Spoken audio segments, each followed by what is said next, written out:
Hi, everyone. Thank you for joining today's webinar. We will give it a few seconds as our audience continues to join.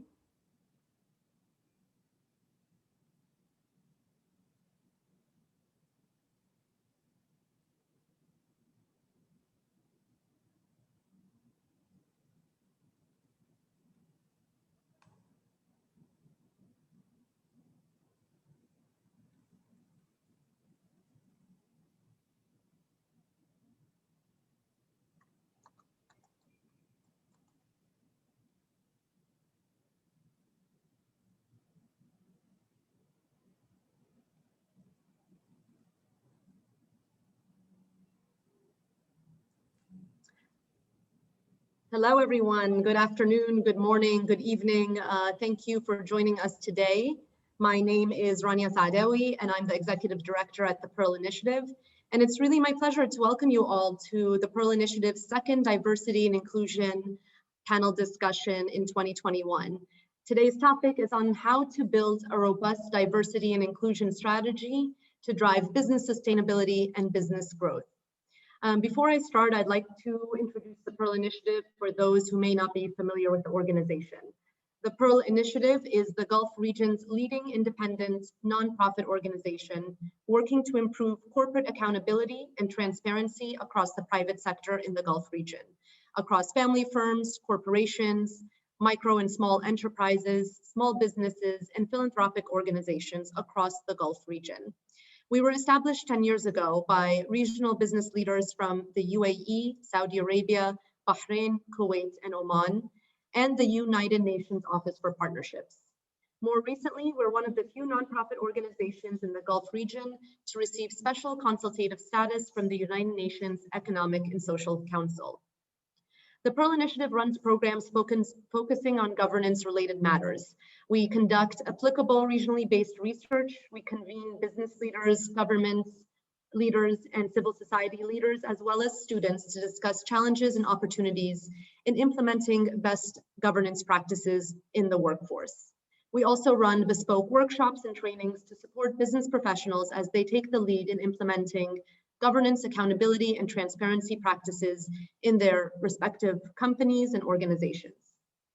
As we all know, diversity and inclusion in companies is an increasingly important topic, and there is increasingly a lot of data worldwide that more diversity and inclusivity within companies leads to business resilience, growth, and innovation. It just makes business sense.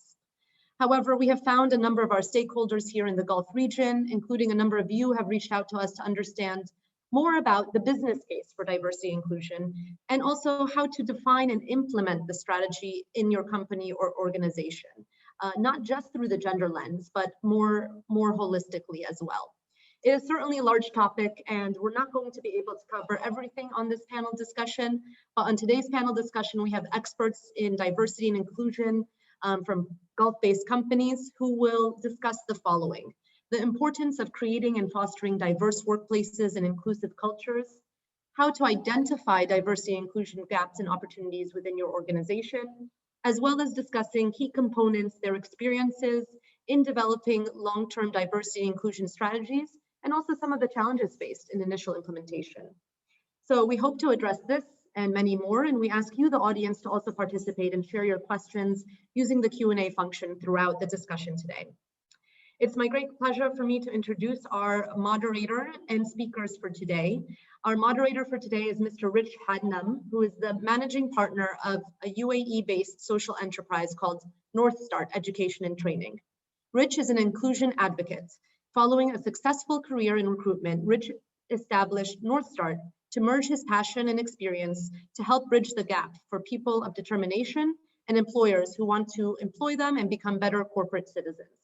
Rich is an Expo 2020 Global Innovator and an Arabian Business Startup Awards winner. Thank you, Rich, for joining us today and leading today's discussion. We have joining us on our panel, including Ms. Aisha El-Awadi, who is the Vice President and Head of People, Strategy, Diversity, and Analytics at Emirates Islamic Bank. Aisha is an expert in HR operations, diversity, inclusion, Emiratization, and people engagement. Her core mission is to ensure all practices are truly people-focused, to help to create an awesome work environment where everyone can thrive. We are also honored to have our expert panelists in Ms. Irada Aghamaliva, who is the MENA Middle East and North Africa Diversity and Inclusive Lead for Ernst Young, EY, where she is in charge of leading initiatives including gender diversity, cultural agility, inclusive leadership, and belonging across the EY 16-country network in the Middle East and North Africa. Over the course of Irada's career, she has been passionate about mentoring people on the future skills of the workforce, including cultural agility, resilience, mindfulness, and inclusive behaviors. Thank you so much for sharing your time with us today and your expertise on this panel. And thank you to you, the audience. We really want this session to be interactive, and we encourage you to submit questions using the Q&A function. In addition, during the panel, Rich will be polling the audience, and we encourage you to participate in the polls. Your answers are anonymous, but it will help to drive the conversation. And with that, I will hand it over to you, Rich, to kick off our conversation. Thank you, Rania. It's always strange writing your own bio, but it's even more strange when it's read back. So thank you for that. So we're going to kick off today's webinar. And obviously, we're going to be talking about D&I. And we all agree that we're here today because we want to discuss actionable steps. So for a little bit of context before we begin, I'd just like to start by saying that it can be quite common that we put D&I into buckets when we discuss it. So we might talk about gender, or we might talk about disability, or age, or well-being. Well, then there's a second way of doing it where we also think of D&I in terms of bursts of CSR, which can be very short-lived, often no long-term impact. So we're here today to highlight that D&I is a lifelong commitment. So as we discuss the points today, or at least as Irada and Aisha discuss the points today, I'd really like you to think about how we can break it down. So think about how the points discussed today can be incremental steps, how they can provide little wins for your organization, how you can start to use the advice given today to think about your own internal capacity building and accountability programs, but also how you could also perhaps highlight your message, advance your message by external engagement with the wider community. So perhaps you can start to consider sponsorship or mentorship type programs. And of course, we've got two fantastic people to talk about a really critical area, which can often be forgotten, which is data acquisition. How do we gather it? How do we use it? What are the pitfalls, etc. So hopefully, like Rania said, we don't have all the answers today, but if we can give you some actionable steps and we can start to break it down, then we've made some really solid progress today. Today is designed to be relaxed, so we do encourage people to ask any questions. We're going to start with a poll. Now, our moderators, Elodie and Dylan, will do a great job of putting together some questions and just putting them out there. So it is all anonymous. Please answer honestly. It can just help to shape the next hour. So anyway, Irada, Aisha, thank you very much for giving me the opportunity to speak with you both today. Before we go on to the first theme, I just want to ask a question that I often think about being here in the UAE, one of the most multiculturally diverse countries in the world, by default of being a predominantly expat country. Is that a good thing for D&I?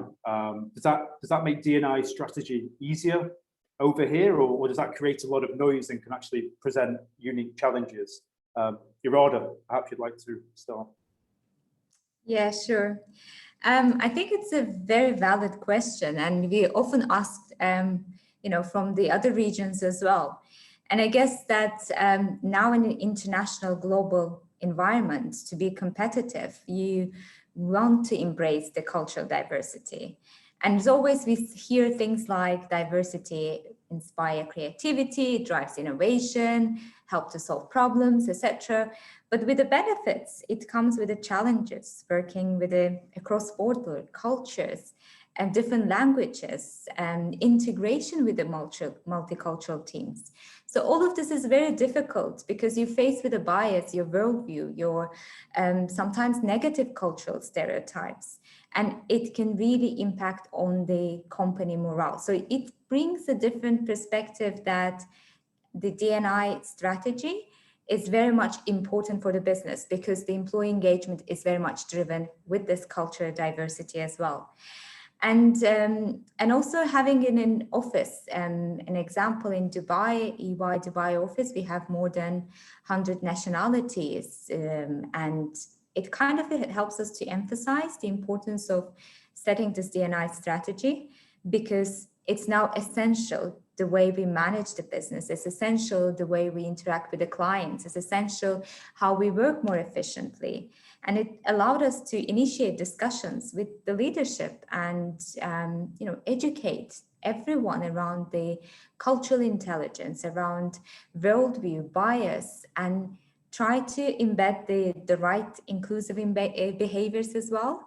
So I think in that sense, because when you have a very multicultural environment and diverse people, you cannot treat people how you would like to be treated. You need to treat people how they would like to be treated, which is a very difficult journey.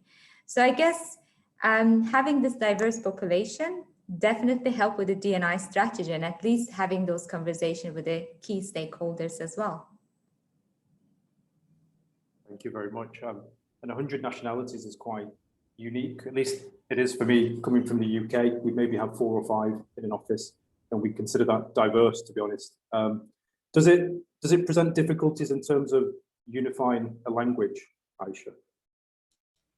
Yeah, I think, having that diversity is helpful in the way that it is not a surprise when the concept of diversity and inclusion comes up, but it does create, as Irada pointed out, this these various beliefs of what diversity is. And so it behooves the organization to really focus on creating a language that states, this is how we as an organization are going to look at this and how we are going to behave. And then really it's the job of either the D&I or the HR to make sure that everyone kind of comes around these concepts that we all agree on.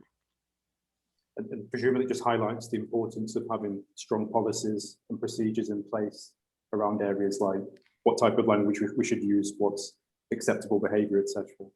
Yeah, strong policies, but also ones that are willing to be changed every so often, because as your organization will evolve, the policies need to also evolve with them. Yeah, I totally agree. I mean, my particular focus of D&I is around disability, workforce inclusion, and even the terms around disability change at such rapid paces that within a period of 6 months, we might go from one term to the next and then come back around full circle. So it is important to have it as a work in progress, if you like.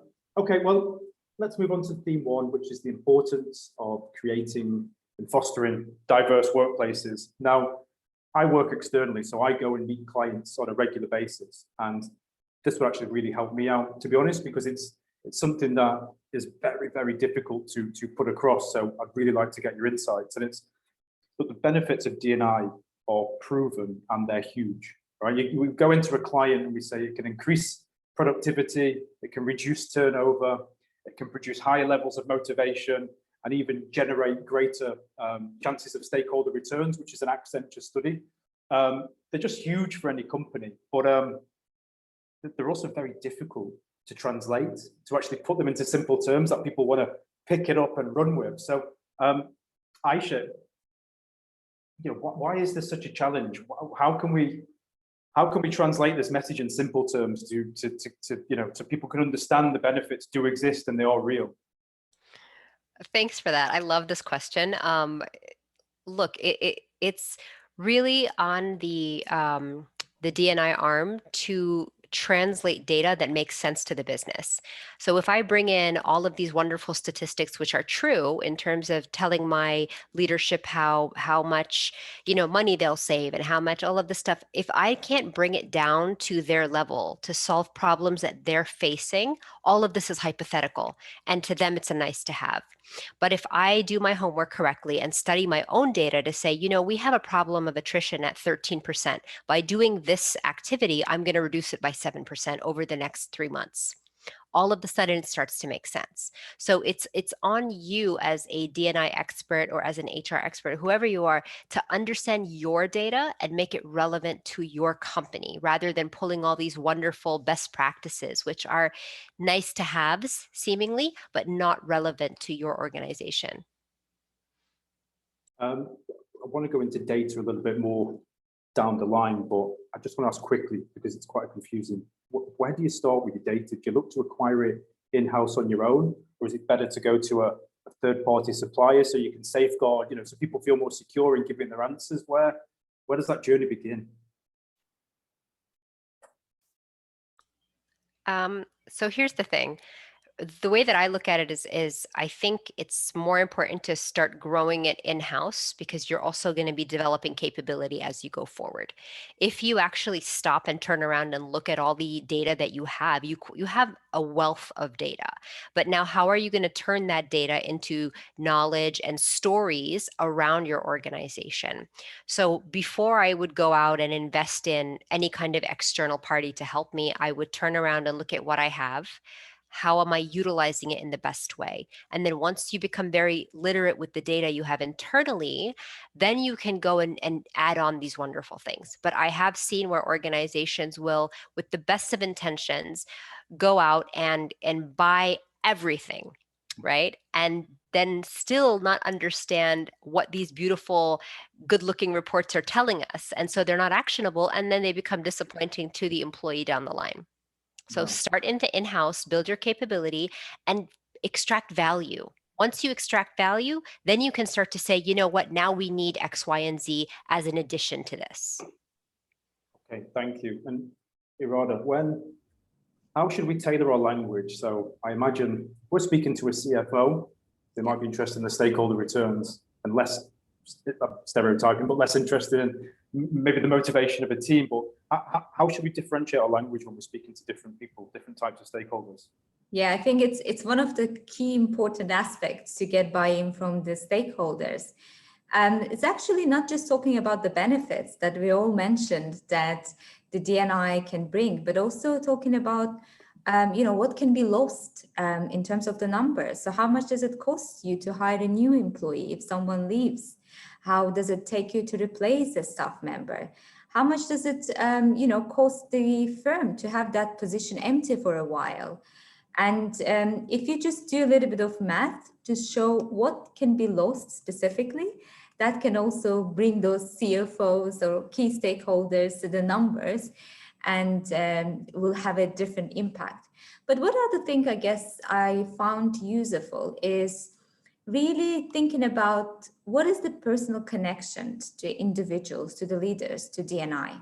So have they even experienced some of this unfair treatment in their life, or let's say some of the emotions of feeling excluded or seeing someone being treated unfairly?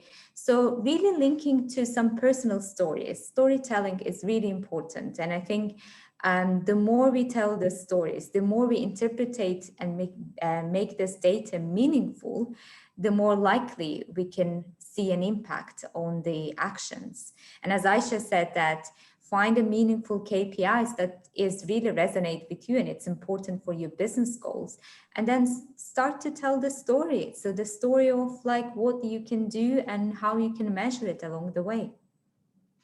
I think that's a really excellent point, to focus on telling the story and perhaps not just the overall benefits, which is a little bit like what we're saying from today, right? It's a long-term commitment. It's not a short fix. So there is always a story to be told. And that's certainly one thing that I found within D&I, is that if you can find that personal connection with somebody, and it usually starts with somebody who's maybe experienced it themselves, and they can be the catalyst to really start things moving. Okay, that's really useful. Thank you very much. So let's look at theme 2, which is how we can identify D&I gaps and opportunities within a company. So I suppose I want to understand the thought processes. So I know we've just touched on it a little bit, but the role of data and analytics within D&I, and I guess it'd be good to know how we actually determine success factors. So Irada, perhaps you could tell us what you consider to be good data in this area. Yeah, sure. And I think it's important, as you said, the data, because what get measured gets done. So really looking into certain aspects, so not necessarily taking all of the data and trying to measure everything on at the same time. So I think it's really good to spot and identify some of the risk areas, things that you want to prioritize if you're starting from scratch, if you're starting from the beginning, and then seeing how it evolves over the year. So for us, as an example at EY, we measure on two aspects or underrepresented groups. So we identify our minority groups are females and or GCC nationals. So we measure on the three aspects, basically looking into our hiring strategy. So how do we attract and hire females or GCC nationals? And looking on the aspect of the fair representation on the promotion. So do they progress in their career? Are we retaining them? And is there any regression on the headcount as well? So we keep them, we retain them. So three aspects for us is really key, and we measure this, which will help everyone in the organization to see easily the impact and the progress over the years. So this has been a long time, since at least like last 6 years. But one thing that we launched last year globally is looking at the diversity and inclusion aspects from the two point of view, the point of view of inclusion, which experience of our employee, experience of all of our employee, including everyone. So inclusion is for all. So making sure that they have a great experience, they feel a sense of belonging, looking into employee engagement survey results as well, but also on the diversity element. So sometimes what happens is that the company is focusing only on the diversity, they miss the inclusion part, which I think it's also important to emphasize that find two aspects, and inclusion might be a long journey. So you won't see the results straight away every year, but it's something that the leaders, the organization needs to think about. How will they measure the inclusion, the individual experience over the years as well? Thanks for that. I think you make a good point when you talk about it can sometimes be quite easy to measure just the diversity figures. And this is the question I wanted to ask you actually, Aisha, is, when does data not become our friend? When are we kind of using it to not hold up a mirror to our practices and our processes, but when are we using it to just confirm biases or just to take easy routes out? I guess what I'm asking is, what kind of data pitfalls should we avoid? Yeah, that's a great one. I mean, data is wonderful, but data could tell multiple stories in whichever way you want to manipulate it. So I think it's important there's a few things here. So one is really consider the metrics that you want to look at. They don't have to be a lot, and they don't have to be so complicated, but be careful, because if, for example, you are looking at, reporting on gender diversity, you might actually have a situation where the number of females, for example, are very high. But then you look at something like power distance, you find that actually all of the females that you have in your organization are at an entry level position and none of them sit on the board. So that is something you need to consider, what aspects of this is important to you. That's one. The other thing I think we need to also consider is, how are we measuring diversity in terms of the short, medium, and long-term life cycle of an employee? To give a specific example is, I might join your organization today as someone who doesn't have a disability, but perhaps in 5 years from now, I gain a disability either because my age is advancing or because some life event happens. And then now you have to accommodate that change in my status. So how are you looking at those things and preparing for them? And then also I would look at the technology in terms of inclusivity. So how are you making sure that the technology you have in terms of employee experience is inclusive? I'm not just talking about areas, but these are important areas of learning disability. So are you, for example, creating learning content that works for people with dyslexia? Do you have subtitles on your content to help people who learn better that way? But also in terms of your applications. So there are instances, for example, where I, as an employee, want to pull information from the system, whether it's Oracle or whatever system you're using. How user-friendly is that? How inclusive is it? Is it taking into consideration the various disabilities that I might have? So it's important to think about where you want to tackle and then really dig deep into that metric. And that's why I am a very big advocate of take a few things, do them well, as opposed to have 100 metrics that you're reporting on. And that's really the way to go. Okay, thank you. You're absolutely right on disabilities. We sometimes think that if we're born without a disability, we've kind of been spared, but actually 80% of disabilities occur between the working age range of 18 and 60 years old. So there's even a self-preservation element to an organization safeguarding for all of its employees, right? Because it's more likely to occur now. For years, I've not been allowed to work from home when I was working for organizations. I've got a bad back. It sounds like nothing, but actually now everybody works from home. And I just wonder why over the last 5 years, the amount of times that I've struggled to get into work, I've worked in pain, it's hindered my productivity, and how that could have just been changed through the use of technology, having a Zoom call, just the trust elements. And I think I'd like to come back to that if we have some time at the end around how things have changed more recently. But I think in particular, the use of subtitles has rocketed in the last 8 months. It's kind of become the norm now in a lot of areas. And actually, we should probably be doing that today. Maybe that's something we can look at to improve on next time. But Iran, you mentioned before about...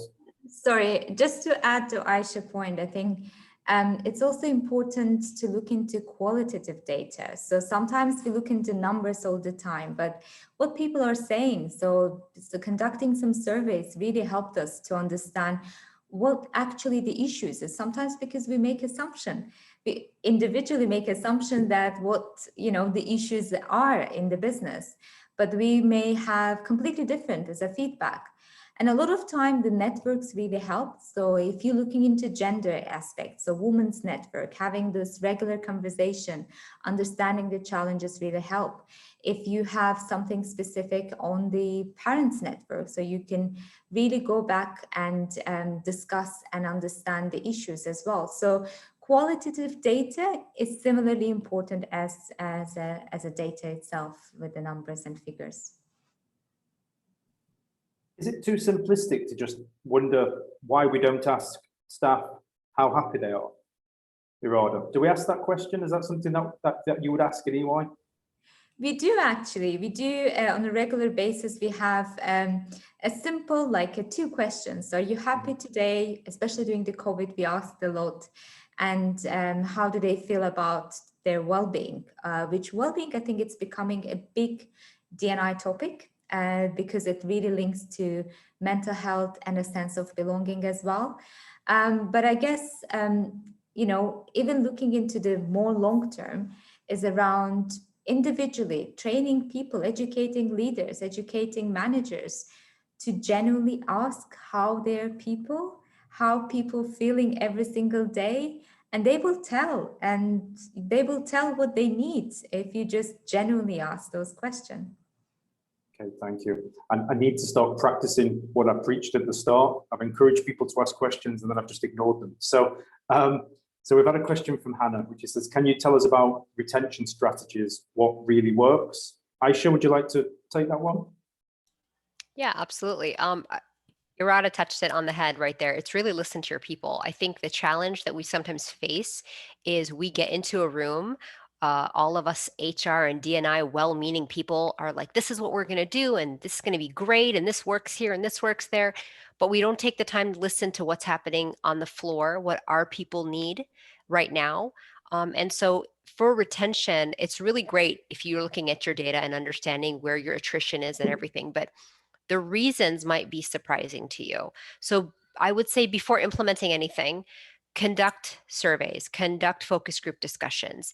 Having that continuous conversation will create an atmosphere of openness, and also one where people become used to sharing genuinely what they need from you, as opposed to feeling like is this a trick question? Should I answer this honestly? And we see that a lot in organizations where you have an annual survey, and that's the only touch point. People feel very timid and don't actually give you the true answers. And so you can't really do much with that kind of data.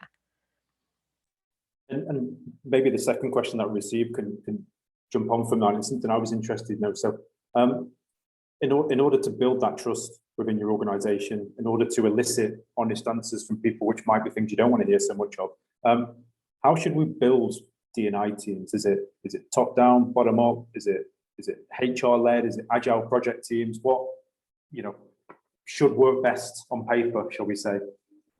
Irada? Yeah, sure.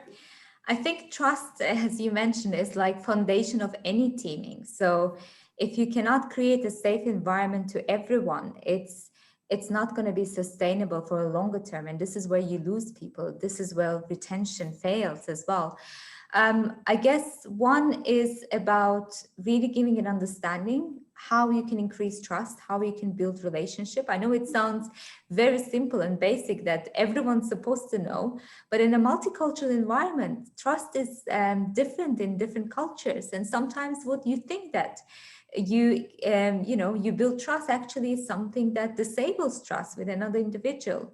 So I think the cultural intelligence and multicultural education is key. So people have a bit of a time to pause and reflect on their behavior. So that's something that they can not do every single day, but something that they can practice on each day to be able to pause and reflect and even ask those questions around, is this something that, I can build trust, or is something that is different completely? Because again, in UAE and in GCC countries that we're in, we work in a very diverse environment. So building trust is also getting a much more difficult for individuals and for the leaders. So from HR perspective, I think we need to help them. We need to help the leaders and creating that safe environment, channels, anonymous channels. And I know that we want to have a transparency, but in different cultures, sometimes speaking up is someone's choice not to be visible. And we allow and respect that. So having anonymous platforms and channels when they raise the concern is also key for that. May I add to this one? There is a very important element here of us as HR leaders being brave and holding leadership accountable. We get a lot of information that is very sensitive, and we are asking people to be very vulnerable. And so if you do not truly take care of that information and let people know that their voices are protected, they will never give it to you again. So for example, the way this works out is you have a survey that goes out, right? I'm just using this as an example. And then, senior leadership says, well, I want to see the breakdown of which departments are saying what. You need to be very careful, because it might be something where they can identify who is saying what, and all of a sudden you've lost this trust of the people, and they're like, all that me getting from answering the survey honestly is going to get me in trouble, because you might have a situation where your people are immature or mature enough to answer the questions, but maybe leadership is not mature enough to hear it. So you really have to protect the culture and be able to say, I'm not going to give you that information. I'm not at liberty to share that. And oftentimes it is a difficult conversation that HR has to have with leadership. It's so true, especially when you've got many nationalities, all with different writing styles. If you were to just hand that information over verbatim, you do lose that custodian of trust, don't you? Because it is actually quite identifiable at times when, if you just hand over the information, you will lose that trust. And speaking of trust, again, I think people should understand that time and effort is where you equal trust and rapport. And particularly when you're talking around areas like D&I, especially around disabilities, where I do work, it's that there's often a lot of fear of getting things wrong. And I think it will be important to press upon staff, in my experience, that it's okay to get things wrong when you're having those early conversations. It's better that people come forward and speak. But so long as they do so in a dignified and respectful manner, then you can make the corrections, if you like, and you can actually get people on the same page. And sometimes I think that people just underestimate the trust process and how powerful it can be. So thank you very much for that. We may just about have time to speak on the third theme of today. So we'd like to look at how to identify key components in developing D&I strategies, and also some of the main challenges with getting off the ground with the initial implementation. So I know that we've probably touched upon a lot of this as we've gone along already, but maybe it's just an opportunity for each of you to take a moment, an area that's important to you, and just share your thoughts on that. Irada, would you like to go first? Sure. I guess when we talk about the strategy, the setting the right tone at the leadership level is important. And even though that it seems like unrealistic in terms of the changing the values, but that really helps to define what D&I means, what the value we want to bring out of the D&I. So because words matter and they signal the intentions, and it's more important than ever to be really clear how committed the organization is to inclusiveness.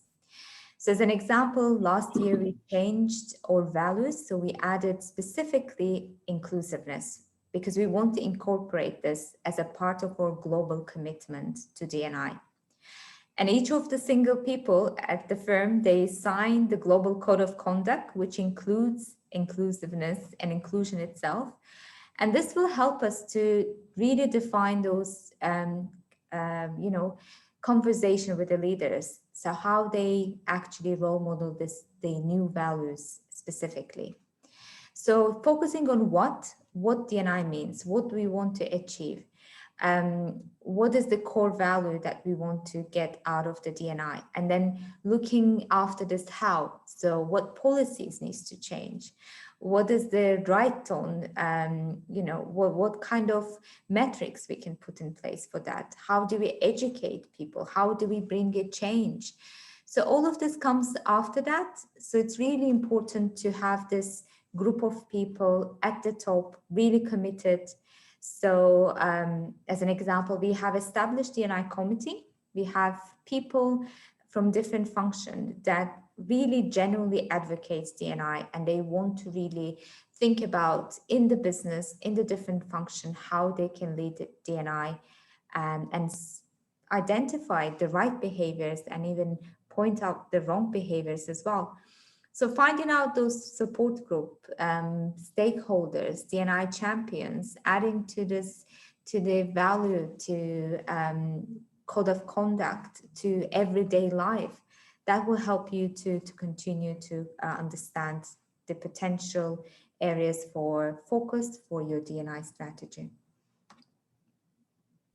Thank you very much for that. And Aisha, for yourself, what are the key components for you in developing a solid D&I strategy?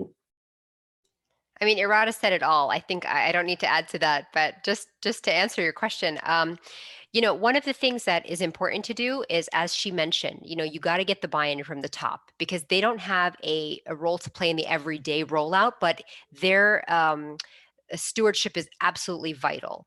Then I would say, as just a practical way to go ahead and how do you establish this, is to figure out, okay, now we got leadership to say, cool, we're on board, we're ready to help. How do we link this to our values? What are our competencies that we want to bring to life? But then I would really look at getting the voice of the people. Where are we today? What are we doing that you love? And what are we doing that we need to change, right? So you create this baseline. And then you need to figure out, okay, well, where do we want to go? Right. And again, this is not just a bunch of HR people in a room. It's really getting the voice of everybody from every level. Don't just talk to your leadership here. Talk to everybody, right? Get sample sizes or get samples from different people. And so now you have a baseline of where we are, what we're doing great, what we need to quit doing, and then where we want to go. So essentially you have your baseline and your target. And then it's your job to figure out, how do we get there? Is it a short term? There's going to be short-term wins, medium term, and long term. And then you have a very workable project plan. And then I would say also a pitfall that sometimes we fall into as HR or D&I is that we now have this, everybody is excited and everybody's gung-ho about it. And we're working really hard on getting there, but we're not communicating what we're doing. We're not saying, hey, this is where we are. Remember, we said we would do this. This is where we are on that. So the consistent communication is important to let people know that we heard you and the ideas aren't dying. In fact, this is what's happening. So showcase your wins, even if they're not massive. You need to showcase them so that people know that what they poured their thoughts into has actually been taken, and it's getting there. We're not there yet, but we're getting there. And then just have frequent touch points to communicate what you're doing, as well as to hear back from them, because you might implement something and it might go totally wrong and people hate it. It's better to know that so you can pivot rather than just continue on with a strategy that's not working. Yeah. And just to add to Aisha's point, I guess those on the call who are actually trying to advocate D&I, you have to be patient. So the last 4 years in my role that I've learned, patience is key, because I know that we are passionate about, we want to see the result, and sometimes we get frustrated because we don't get result that easily. So patience is a key competency for us as the HR, D&I leaders, to really, as Aisha said, that to have these touch points, to see like small steps that can be taken, and to showcase sometimes the results that is not pleasant, and that's okay. But touch points is really key. So definitely agree with that. Aisha, in terms of the touch points, I think D&I training can sometimes be a little bit dull. I think that sometimes there's a lean towards the moral incentive of training, do the right thing. But actually, in order to motivate someone fully, we have to look at the social aspects. We have to look at sort of the economic incentives. So I just wondered, within your organization, how do you make training fun? How do you increase the engagement? Have you gone towards e-learning? Is it very hands-on? Is it group workshops? Give some people some ideas of what they can do within their own organization to make it a bit more fun, which makes it a bit more engaging. Yeah, for sure. So you need to do a mix of things because people learn in a multitude of ways, right? So we have official training that covers certain areas. So for example, we have training around sexual harassment and bullying and what that looks like in this organization, what's acceptable, what's not, where do you go if you're dealing with these things. We have multicultural training to explain what, Hofstede's model of culture. But we also have elements that are gamified. So for example, you have, if you have groups in the organization that are fitness freaks, right? We have a tribe of fitness people. If you have people in the organization who are artistically inclined, they join another tribe. And so we have leaderboards there to kind of build that community. So not only are you doing something as an individual that makes you excited, you also start to know like, oh my God, there are people in this organization who have the same interests. And all of a sudden you're building a multitude of connections that can engage people and further make them appreciate the diversity within the organization. And then we do have frequencies of, chats that we run. So again, using this format of Zoom, we'll have a coffee chat where we bring in an expert, for example, who is on mental health, and we'll have a conversation with that person. Or we'll bring in somebody who is from the organization who has gone through a really great life experience or a very life-changing experience, and they share their story. And it's just about touching all the different facets of the type of learning and engagement that we can do and creating them. And I'll tell you what, it doesn't cost a lot of money, because people always come to me and say, well, I don't have a huge budget. You don't need a huge budget. You just need to be creative.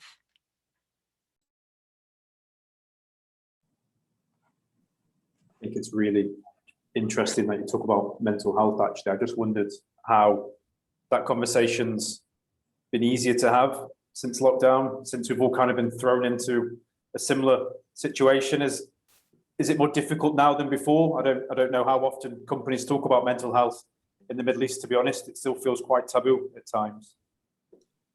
Look, our experience has been a mixed bag, right? So I know from the work that I do externally, I work with a lot of youth who have issues in that area, who are facing, challenges and whatnot. It is a taboo, not just in the UAE. It is a taboo everywhere. People are worried to tick boxes that say, yes, I have a disability, because they feel they'll be discriminated against. So the way you tackle it is you talk about it. I always try to use the sessions that I'm part of to prompt conversation, because I'm a senior leader. So if I'm the person who is going to bring it up, people all of a sudden feel comfortable to start talking about it. So I would encourage anyone who's on this call to use your platform. So if you have some position of authority, you be the one to start the conversation. And sometimes I'll call up my team members and say, how are you doing? And they're like, we're good. And I'm like, no, nobody's good. We are in the middle of a pandemic. We are all stuck at home dealing with children and work, and nobody's good. Tell me how you're really doing. All of a sudden, they are able to breathe and they're able to talk about it. And I think that just exercising that like a muscle, the more you exercise it, the bigger and stronger it'll become. So you just need to be consistent. As Irada said, patience. This is about changing mindsets and behaviors. And we all know, we know this from the gym membership that we sign up on January 1st, that it takes consistency to see change. Yeah. And just to add on this, I guess the last year, my whole experience about my role has changed as well. As the COVID happened, the well-being aspect was just essential. It was just something that we had to build from scratch, and we had to talk this and cover those topics. So I started doing some mindfulness sessions. So I'm an accredited mindfulness practitioner, but we have a mindfulness communities across CY. So we have a director who is leading mindfulness in America. So it is becoming a big way of, starting the discussion. And because it's a stigma in Middle East, so I was very conscious of that, what it can bring and what kind of conversation I can actually start with. So it was all about, how do you feel about during the stress? How do you deal with stress? So starting from the stress, going to the next level, how do you deal with your thoughts or emotions and your body sensations that can be such as like a panic attack or the anxiety? And then it led to much more deep conversation about resilience and how we build that resilience as a firm and as individuals, because you cannot have a sustainable behavior and sustainable way of living if you don't tackle those things. And I think as an organizations in the Middle East as well, I can see a lot of interest in different various topics, but find something safe to start and then evolve along the journey. What's interesting for people attending today is that we have EY, which is obviously European headquartered, big global footprint. We've also got Emirates Islamic, which is local organization, and you're both on the same page in terms of mental health, which from my perspective isn't necessarily something that I expected to hear today. So that's really encouraging from my part. Look, I had a really interesting question via email, and it's kind of a scenario-based question. And I warn you, it might make your blood boil a little bit as you hear it. But actually, honestly, I've experienced this myself. I was a recruitment manager, and I've often felt powerless, or that my role is just to do as people tell me to do because I'm recruiting for their teams and it's their budgets, etc. So I'll read it out. So, how do you deal with colleagues who are consciously biased? How do I have difficult conversations with employees who have a conscious bias and a mindset that will be difficult to change? So the next part is an extract from an email that they've been kind enough to share, and it's about hiring. So I'll paraphrase. We need staff who can travel. We need staff who can move around and be mobile, and girls will not be suitable. If we get a different type of role in, then a girl can be suitable for that. But our preference is for Indian nationality, because that's the bulk of the team already. They have a better understanding, they multitask better than women, they handle work pressure, have better communication and more expertise in this particular field.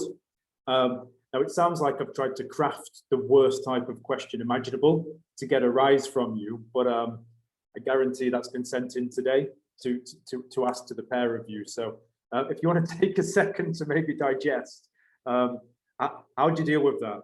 I don't know. How do you deal with that? Irada, what are your thoughts on that? So I guess that's very common actually. So it's not surprising. So we all have different biases, and especially during really busy times and when things are uncertain and very fast paced, it's much more easier to work someone who has a similar background, and especially like in this environment, as you described, if everyone is in the same nationalities, they have a certain type of working behavior that will suit. I don't want to deal with that as a short-term solution, but the longer term, and I guess that's where we as an HR people need to clarify and define the benefits of the long-term journey, the long-term benefits of having a diverse team that will bring different results. But biases, stereotyping, really giving it a sense of how do you mitigate those biases? How do you challenge? How do you respond to those people that, you know, this is not actually an evidence. This is a stereotyping, a typical bias that, you know, people are facing. I think having a difficult conversation that needs to really clarify what the firm wants to achieve. And this is where the values, the core values, the leadership buy-in, it comes in a place that where you feel confident as an HR leader to step in and say, that's not okay, and that's not the right behavior. So looking at again, establishing this core value, establishing this as a vision, a commitment for the company. Because if they're not committed, if the company, the firm is not committed, the leadership is not committed, it's going to be a very personal opinion, even if you try to say what is bias, what is the stereotyping, I guess. Thank you. And Aisha, any thoughts? Yeah, here's the thing, right? So there's going to be two types of companies here. There's the type of company that, you know, the leadership is committed, and you can have that sophisticated conversation to say, hey, this is not part of our value system, and kind of bring them back to that. But then you, on the other hand, are going to have some companies where the leadership is not very vocal about that, or they're not aware of their own level of, you know, where we should be with D&I. So what needs to happen is you just need to call these things out. And I don't mean call it out by, you know, throwing a shoe at somebody and saying, you're crazy, you're a caveman or whatever. But it really is to say, you know, well, you know, tell me more about why you think that this kind of profile would work versus that kind of profile. And then you kind of probe for answers. And then you would say, well, what do you think about this? Well, do you think this could work out? Well, what is the alternative here if we don't find somebody like that? And having those conversations really does help people become mindful of what they're putting out there. If you go into this conversation like a bull in a china shop and tell them how, you know, backwards they are and how, you know, unacceptable this is, all it does is create a wall. But if we're talking about mindfulness and talking about education around the importance of D&I, then these conversations have to happen. And I would say if you find yourself in that kind of situation, sit with the person, understand what is the end goal here. So if, for example, if it's a recruitment thing, well, I need to hire someone who's going to perform. Great. So tell me about this profile, and then dig deep. So it really is dependent upon how much time you're willing to invest in that person to change their perception, because you can't expect them to be on the same page as you. You need to help them get to where you want them to be. Thank you very much for that. And I guess it gives an argument towards gathering data. My first thought when I read the email was, is this sentiment across the entire business, which you might automatically assume, or is it the thoughts of maybe one influential person, but not the thoughts of everybody else? So I think one of the elements of using data in this scenario is you can almost take the situation away from them. If you wanted to make it form part of your D&I strategy, right? You could go out to the entire business. You could find out if this is actually a sentiment across the business, or, you know, it might not be as big an issue as you think. It might just be one isolated incident, or, you know, it might be something that you can change in terms of getting the people together. Or sorry, Rich, it might be a stereotype that exists because of true things that have happened in the past. This is a little bit controversial, but it's something I faced and something that a lot of people don't want to talk about. I have been told multiple times that UAE nationals, for example, are not as smart as expats. They're not as hardworking. And being a UAE national myself, I was like, okay, well, I can either get offended here, or I can figure out why these perceptions exist. And when I dig deeper, and, you know, when I find the hiring managers are not really willing to hire nationals, they'll do it if they have to meet a certain quota, but really, do they want them? Not really. When I ask them why, they tell me about horrendous horror stories that happened previously, and legitimately so. I would be scared. But then when I ask them about, well, what was done in terms of, using the performance management process that exists to performance manage that person? Oh, well, nothing. We thought it. So once you dig in deep, you realize that there were missteps along the way.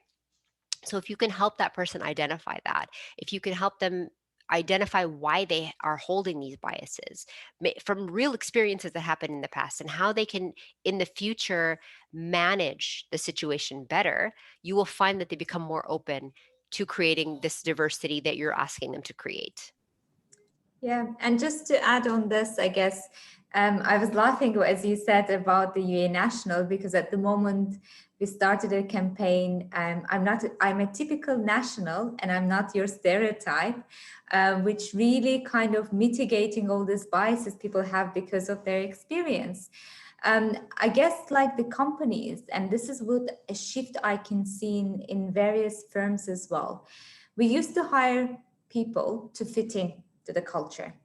So fitting in the environment, fitting in the team itself. Now it's more about belonging. So we want you as you are with your competencies, with your technical competences, with your individual kind of authentic competencies. Everything that happens is like bringing their true self to the firm.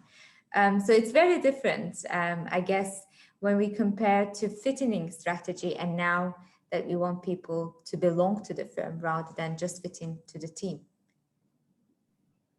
Kind of makes a mockery of the old term culture fit, right? One of us, oh, hire this person. Usually he is one of us, right? And that's quickly become a very dated term. So look, as expected, rapidly running out of time. So let me just ask you both one final question, which requires a fairly quick answer.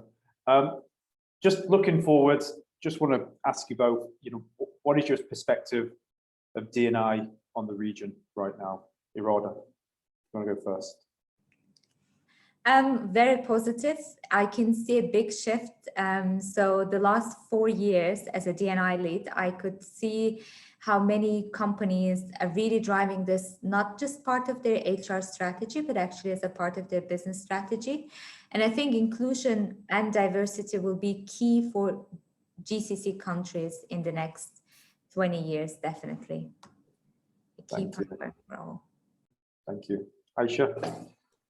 Yeah, I mean, I'm very positive. I think that the diversity is something that we're used to. It's all about inclusion now. How do we make people feel part of the in-group? There's a lot happening at a government level that excites me. I mean, the fact that people now can become UAE nationals, that is a huge, huge step, right? Which didn't exist previously. So I think mindsets are really changing. And then generationally, there is a massive shift between, the mindsets of my children versus the mindsets of my grandparents. And that's just in a very short time. So I see it as on a very positive trajectory, but we can't drop the ball. We have to be consistent. Thank you very much. I'm going to pass you over to Rania now. I think the moderators might quickly want to run a poll to the participants here so we can just gather some thoughts, but thank you very much for letting me speak to you today. Oh, thank you so much, really, to our esteemed moderators and expert panelists, Rich, Irada, and Aisha. Thank you so much for sharing your insights and actionable steps and concrete examples as well. And thank you so much to the entire audience for your participation and your deep questions. I know we couldn't get to everything here, and there's so much more to unpack. But if you are looking for similar webinars on these topics, we encourage you to reach out to us at the Pearl Initiative.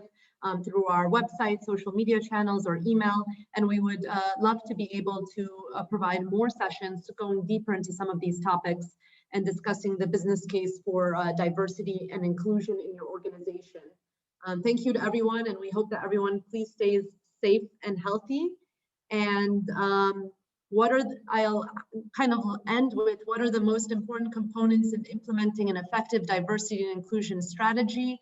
90% of you said it's senior leadership commitment, something we heard throughout this session, followed closely by the need for an inclusive company culture. I think key points that came out of all of this, and of course, data measurement and scoring. And I think what was key out of all this is that this is a long-term strategy, a long-term game, and not something that can be done in a few weeks or a few months. So thank you again to everyone. Please stay safe and healthy and have a wonderful day. Thank you, everyone. Thanks. Thank you, everybody.